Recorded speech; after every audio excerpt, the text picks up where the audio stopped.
ये है पहला S-500 एयर डिफेंस सिस्टम जो बनकर कल ही तैयार हुआ है और इसकी जो पहली झलक है वो रूसी डिफेंस मंत्रालय ने आज जारी करी है। इसमें बताया गया है कि ये पहला S-500 एयर डिफेंस सिस्टम है जो कि एक प्रोडक्शन यूनिट का है, मतलब कि इसे चाहे तो रूस एक्सपोर्ट भी कर सकता है और मास लेवल पर जो S-500 बनाए जाएंगे वो बिल्कुल इसी स्पेसिफिकेशन के साथ आएंगे, देखने में बिल्कुल ऐसे होंगे। लेकिन आपका सवाल होगा, S-500 तो रूसी सेना में करीबन 3 साल से काम कर रहा है, तो फिर अब ये ऐसा क्यों कह रहे हैं कि ये पहला S-500 है?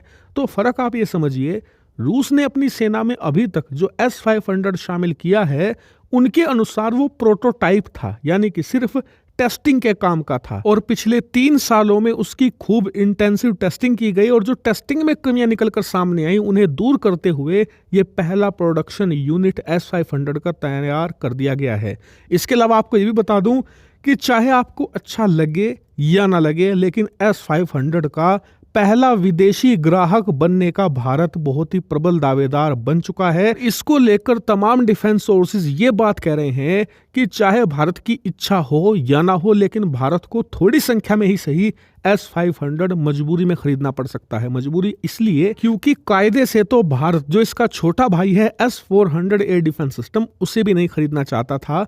मजबूरी में हमने लिया, क्योंकि जब हमने मना कर दिया रूस को कि हम आपका S-400 नहीं लेंगे तो उन्होंने चीन को देना शुरू कर दिया और ऐसी खबरें लीक करनी शुरू कर दी कि जल्द ही पाकिस्तान को भी S-400 देंगे, जबकि चीन को तो एक बैटरी S-400 की ऑलरेडी सप्लाई भी कर दी गई है, जो कि आज S-400 चीन में काम कर रहा है।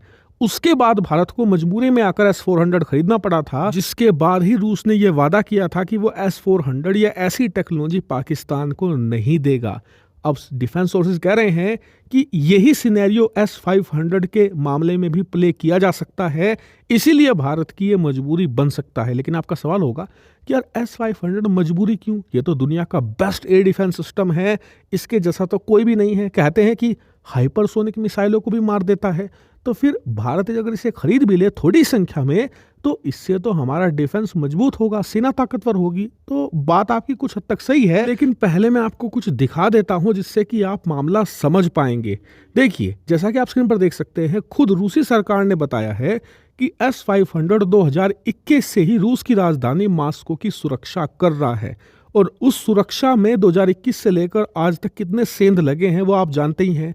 लगातार S-400 के होते हुए भी राजधानी मॉस्को पर हमले हो चुके हैं। यहां तक कि मॉस्को के अंदर जो क्रेमलिन इलाका है, जहां पर रूसी सरकार काम करती है, वहां पर संसद है रूस की, उसकी छत पर अटैक हो चुके हैं। इतना ही नहीं, राजधानी मॉस्को से ही कुछ किलोमीटर दूर कजान पड़ता है, जहां पर तो कल ही ड्रोन अटैक हुआ है एक बिल्डिंग पर।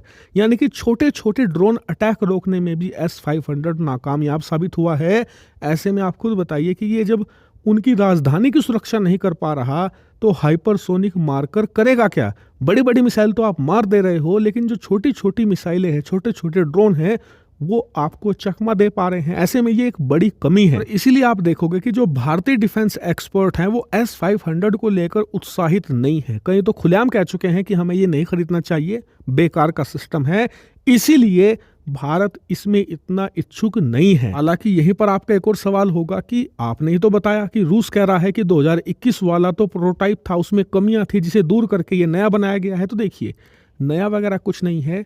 जो नई बोतल है ना, उसमें पुरानी शराब डाल दी गई है और ये रणनीति दुनिया भर की कॉर्पोरेट कंपनियां भी अपनाती हैं। जब उनका कोई प्रोडक्ट बदनाम होने लगता है तो वो उसे नए रूप में लॉन्च कर देती है, नए स्टिकर लगा देती हैं, एक नया अच्छा सा नाम दे देती हैं।